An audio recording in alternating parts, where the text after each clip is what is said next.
Hello students, मैं अंजलि पयाल स्वागत करती हूँ आपका आईसीटी वर्चुअल क्लासरूम देहरादून से।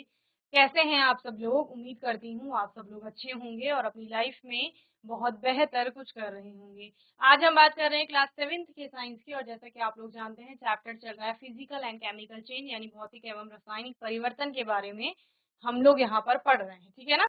जिसमें कि आपने बहुत सारे टॉपिक्स पढ़ लिए हैं और लास्ट सेशन में हमने संक्षारण, लोहे पर जंग लगना, रस्टिंग ऑफ आयरन को बचाने के लिए कौन कौन से मेथड्स होते हैं उन पर बात की थी, ठीक है ना। तो अभी हम कुछ और टॉपिक्स पर बात करेंगे। एक और मेथड था जिसका उपयोग किया जाता है जब भी हमें रस्टिंग से बचाना है, ठीक है। चलिए, जीआईसी जोशीमठ, आवाज आ रही है आपको? हाथ उठाइए, आवाज आ रही है तो। जोशीमठ आवाज आ रही है तो हैंड रेज करो। साकिन खेत, हैंड रेज करिए, आवाज आ रही है तो। Very good.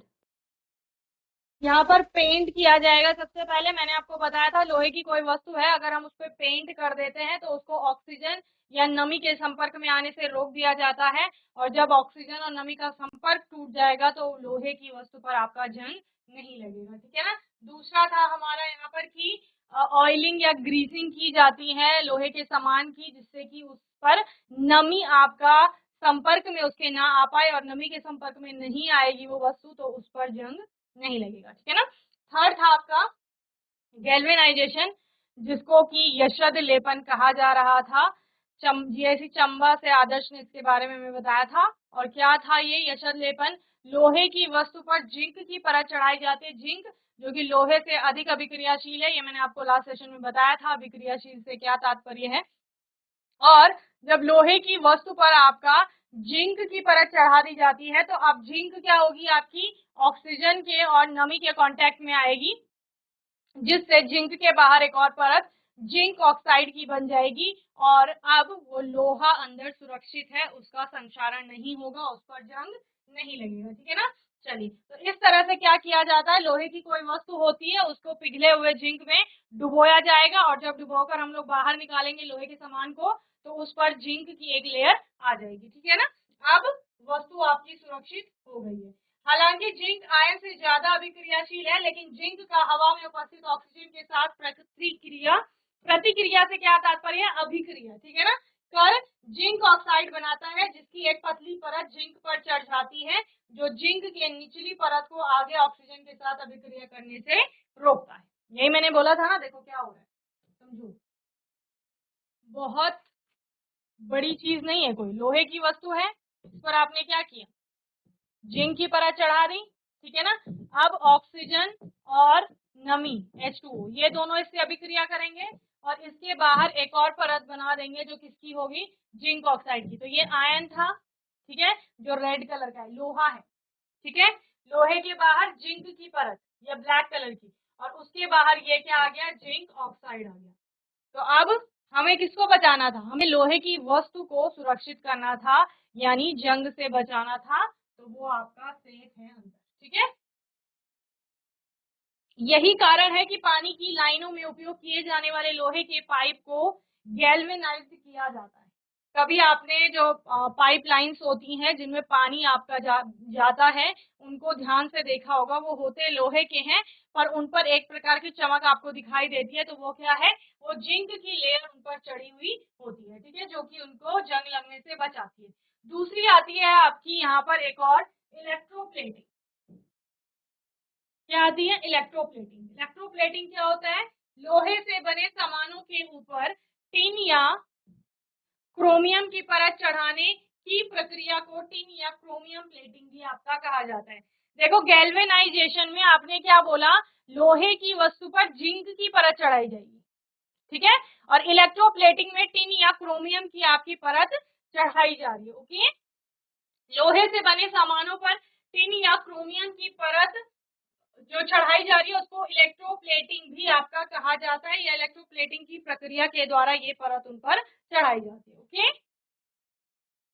देखिए, ये सारी वस्तुएं आपने आसपास देखी होंगी, इतना शाइन करती हैं, अक्सर में लोहे की बनी होती है, लेकिन इनके ऊपर टिन या क्रोमियम की प्लेटिंग होती है। टिन या क्रोमियम की परत लोहे से बने सामानों को हवा में उपस्थित ऑक्सीजन के संपर्क में आने से बचाता है। साथ ही टिन तथा क्रोमियम जंग रोधी होते हैं, यानी जो टिन और क्रोमियम है धातुएं हैं आपकी, लेकिन वो क्या करेंगी, उन पर जंग नहीं लगेगा, वो आपकी अभिक्रिया नहीं करेंगी और उनका रस्टिंग नहीं होगा। ओके, अतः यह परत लोहे के सामानों को जंग से बचाता है। साथ ही क्रोमियम की परत सामानों को चमकदार तथा आकर्षक भी बनाती है। जैसे आपको इन पिक्चर्स में दिख रहा है, तो वस्तुएं आपकी कैसी दिख रही हैं, यहाँ पर चमकदार दिख रही है। यही कारण है कि साइकिल के हैंडल, साइकिल के रिम आदि क्रोमियम प्लेटिंग की, उनमें जो है क्या किया जाता है, क्रोमियम प्लेटिंग की जाती है। ओके, सिंपल सी बात है, कोई भी लोहे की वस्तु थी, मैं बार बार इस पेन का एग्जांपल आपको दे रही हूँ,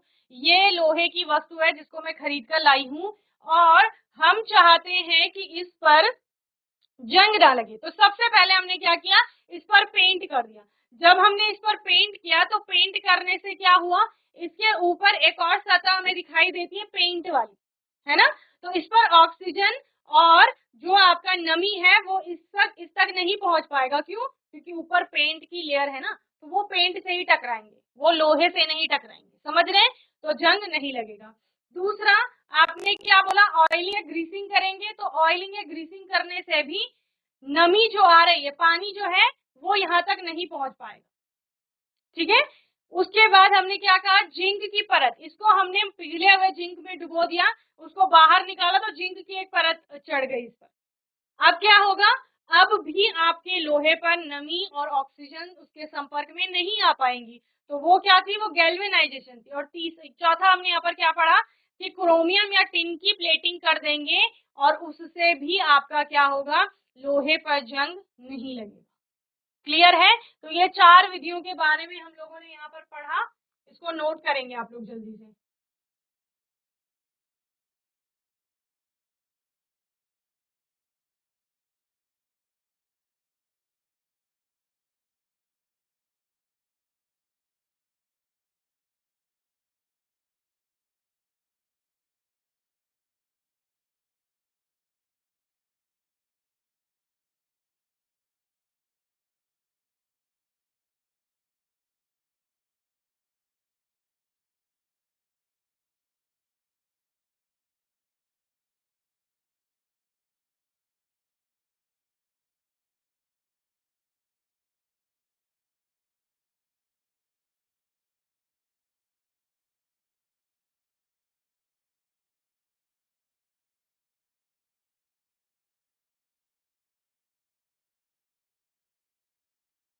जीआईसी साकिन खेत, समझ आया आप लोगों को, हैंड रेस करो किस किस को समझ आ गया।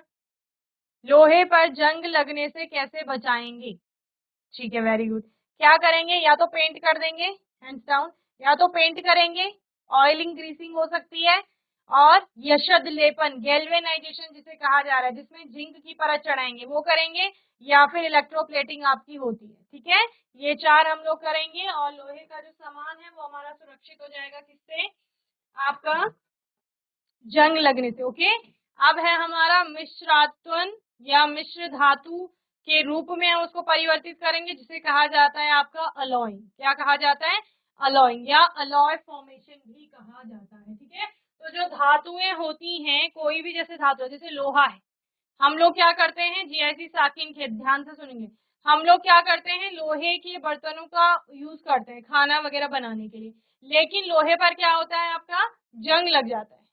ठीक है, तो जंग लगने से बचाने के लिए हमें उस धातु में वांछित परिवर्तन करने हैं। सही से बैठिए आप लोग।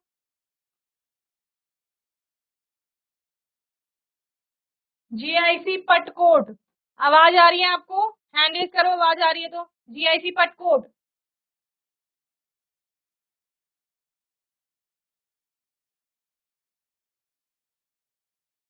चलिए, तो हमें क्या करना है, हमें उस धातु में के वांछित गुणों में परिवर्तन करना है, या हमें उसमें कुछ और गुण चाहिए, तो हम क्या करेंगे, उस धातु के साथ कोई और धातु या किसी और तत्व को हम उसमें मिला लेंगे। समझ रहे हैं, इसी को क्या कहा जाता है, मिश्र धातु कहा जाता है। जैसे लोहा था, हमने बोला पहले समय में लोहे के बर्तनों का यूज किया जाता था खाना वगैरह बनाने के लिए। अब लोहे के बर्तन जो होते हैं भारी भी होते हैं, बहुत ज्यादा आंच की आवश्यकता होती है, हीट की आवश्यकता होती है जब उसमें खाना बनता है, साथ ही जंग लग रहा है बार बार, क्योंकि बर्तन हैं अभी एनवायरमेंट में खुले में रखे हुए हैं, ऑक्सीजन उनके साथ संपर्क में आएगी। साथ ही हम जब खाना बनाएंगे, हर बार खाना बनाने के बाद हम वॉश करेंगे उनको, तो वो नमी के संपर्क में भी आएंगे, तो ये ऑब्वियस है कि उनका संक्षारण होगा, यानी कि उन पर जंग लगेगा, तो उससे भी हमें बचाना है। तो फिर लोहे में हमने कुछ और तत्वों को मिलाया और जिसके बाद हमने स्टील आपका बना लिया, ठीक है ना। तो स्टील में क्या है, स्टील का के बर्तनों का हम यूज करते हैं, लेकिन स्टील में ना ही जंग लग रहा है आपका, ना ही वो इतने भारी है, ना ही इतनी आंच उनको देने की आवश्यकता पड़ रही है। तो हमने लोहे के साथ और तत्वों को मिला लिया, ठीक है, जिससे हमारा स्टील प्राप्त हो गया।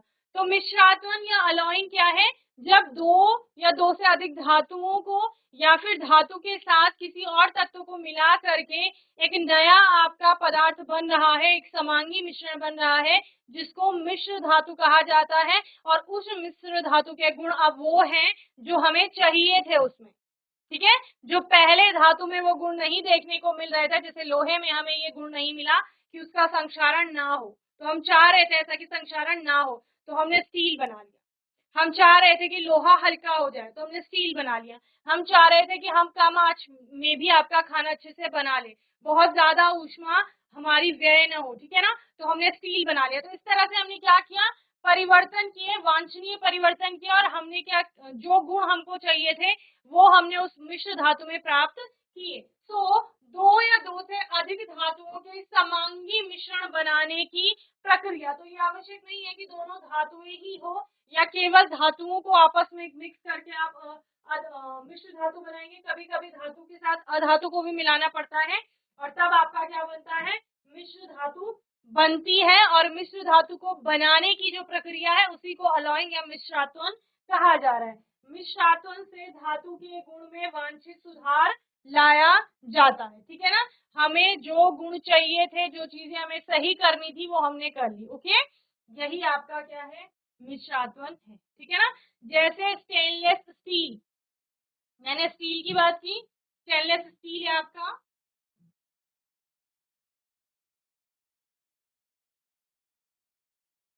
तो इसमें आपका क्या है, जैसे लोहे से हम लोग स्टील को प्राप्त करेंगे, क्या करेंगे, हमारे पास लोहा था यानी आयरन, ठीक है ना, लोहे की कोई वस्तु थी। अब हम बोल रहे हैं लोहे पर तो जंग भी लग जाता है, लोहा आपका भारी भी है, तो ये सारे गुण हमने बदलने हैं। तो लोहे से हमने क्या बना लिया, स्टेनलेस स्टील बना लिया, या स्टील लिख लो आप, ठीक है ना। ये स्टील को हमने प्राप्त कर लिया, लेकिन लोहे से स्टील कब बना, जब लोहे में हमने कार्बन मिलाया या फिर और अन्य तत्व भी आपके मिलाए जाते हैं, जैसे कि क्रोमियम हो गया, कहीं पर आप मैग्नीज का नाम भी पढ़ते हैं, ठीक है। तो इनको मिला करके, निकिल का नाम आप लोग पढ़ते हैं, तो इन सबको मिला करके हमने लोहे से स्टील को प्राप्त कर लिया। अब स्टील पर जंग नहीं लग रहा है, हल्का भी है, इजी टू वॉश है, इजी टू कैरी है, ठीक है ना। तो इस तरह से हमने एक धातु में अन्य धातु या अन्य तत्वों को मिला करके एक मिश्र धातु को प्राप्त कर लिया। और जिस प्रक्रिया में हमने इस मिश्र धातु को प्राप्त किया, वह प्रक्रिया क्या है, मिश्रात्वन है, यानी अलॉइंग है आपका, ओके। तो स्टेनलेस स्टील को लोहा, क्रोमियम तथा निकिल को मिश्रित कर बनाया जाता है। स्टेनलेस स्टील जंग रोधी होता है आपका, ठीक है ना। मैंने बोला ना, स्टील में आपका जंग नहीं लगेगा। यही कारण है कि खाना पकाने के बर्तन तथा खाने के बर्तन जिन्हें बार बार धोने की आवश्यकता होती है, बार बार धोने के लिए पानी का इस्तेमाल करेंगे, और पानी जब लोहे पर लग रहा है तो जंग अपने आप बनेगा, ठीक है ना। तो इसीलिए स्टील का प्रयोग किया जाता है। प्राय स्टेनलेस स्टील के बने होते हैं, कौन से, खाना पकाने के, और जिनमें हम खाते हैं वो बर्तन, ओके। चलिए।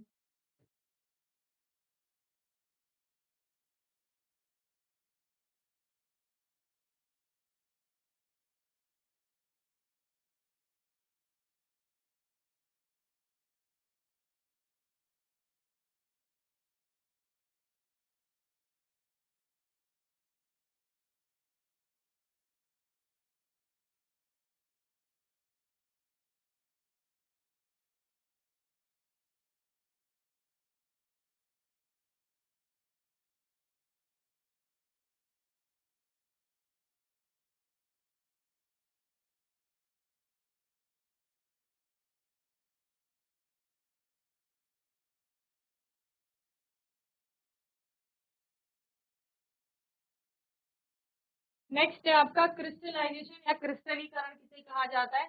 तो क्रिस्टलीकरण में एक शुद्ध पदार्थ को प्राप्त करने की प्रक्रिया होती है, ठीक है ना। यहाँ पर क्या किया जाता है, जो आपको आप लोगों को कुछ पदार्थ मिलते हैं जिनमें की अशुद्धियां होती हैं, तो उनको क्या किया जाता है, विलायक में घोला जाता है, ठीक है ना। किसी द्रव में डाला जाएगा, फिर उसको हीट किया जाएगा, जो अशुद्धियां होती हैं वो अविलेय रहती हैं और उसको छान करके आप लोग अलग कर देंगे। देन कुछ समय के लिए उसको रख देंगे, तो वो आपका क्या हो जाता है, यहाँ पर क्रिस्टल के रूप में आपको प्योर सब्सटेंस प्राप्त हो जाएगा, ठीक है ना। तो आपने क्या किया, the impure solid is dissolved in a solvent. Impure solid जो आपके पास था, अशुद्ध आपके पास कोई ठोस था, उसको आपने विलायक में घोल लिया, इस प्रकार से आपने ऊष्मा दी, गर्म किया। जैसे सपोज चीनी थी, आपको बहुत बेसिक सा एग्जांपल ले लेते हैं ये क्रिस्टलीकरण का एग्जांपल नहीं हो सकता, लेकिन फिर भी समझने के लिए आप ले लेंगे। चीनी है और चीनी के साथ कुछ अशुद्धियां भी है, तो उनको अलग कैसे करेंगे। तो आपने क्या करना है, विलायक में चीनी को, पानी में चीनी को घोल लिया, आपने गर्म किया उसको, तो चीनी घुल गई, लेकिन जो अशुद्धि थी वो इनसॉल्युबल है सपोज, तो वो अलग रह जाएगी। उसके बाद आप क्या करेंगे, उसको छान लेते, तो अशुद्धि आपकी अलग हो जाएगी। देन आपको वो क्या मिल गया, नीचे पानी और चीनी का घोल मिल गया। कुछ समय के लिए आप जब उसको रखते हैं, तो चीनी आपका क्या हो जाएगी, क्रिस्टलाइज हो जाएगी, ठीक है, ऐसा समझ लीजिए। तो चीनी आपका बहुत अच्छा एग्जाम्पल नहीं है क्रिस्टलाइजेशन का, लेकिन यहाँ पर आपको ऐसे कई सारे कंपाउंड्स मिलेंगे, कई सारे कंपाउंड्स आप लोग बनाएंगे लैब में, जिनके लिए क्रिस्टलीकरण विधि का प्रयोग आप करेंगे उनको शुद्ध करने के लिए। ओके, सो फिर आप क्या करेंगे, the solution is heated to evaporate most of the solvent. अधिकतर सॉल्वेंट को, जो पानी है, अधिकतर पानी को आप क्या करेंगे, भाप में परिवर्तित करेंगे, यानी बहुत ज्यादा उसको गर्म करेंगे, जिससे पानी आपका भाप बन के उड़ जाएगा। The hot solution is allowed to cool the solid appears as pure crystal. अब जब आप उसको क्या करेंगे, उस गर्म सोल्यूशन को ठंडा करेंगे, तो उसमें आपको शुद्ध क्रिस्टल प्राप्त होने शुरू हो जाएंगे। इसके बीच में एक और आपका स्टेप आता है, जहां पर आप फिल्टर करते हैं, ठीक है ना। फिल्टर भी आप लोग करते हैं, जब आपने यहाँ पर इसको मिक्स किया, मिक्स करने के बाद आप फिल्टर किया, देन आप इसको अगेन हीट करेंगे और आपको प्राप्त हो जाएगा प्योर सब्सटेंस।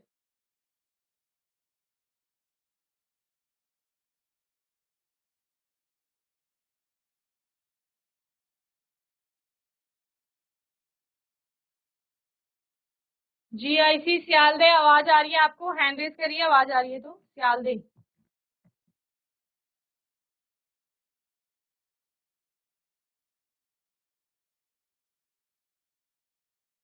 तो जो क्रिस्टलीकरण है, यह पृथक्करण की वह विधि है जिसके द्वारा किसी द्रव में विलेय अशुद्ध ठोस पदार्थ के विलयन से शुद्ध पदार्थ के नियमित ज्यामिति वाले कण प्राप्त किए जाते हैं। यानी अशुद्ध से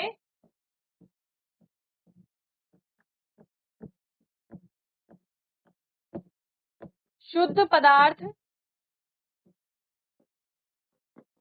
प्राप्त किया जाता है, ठीक है ना।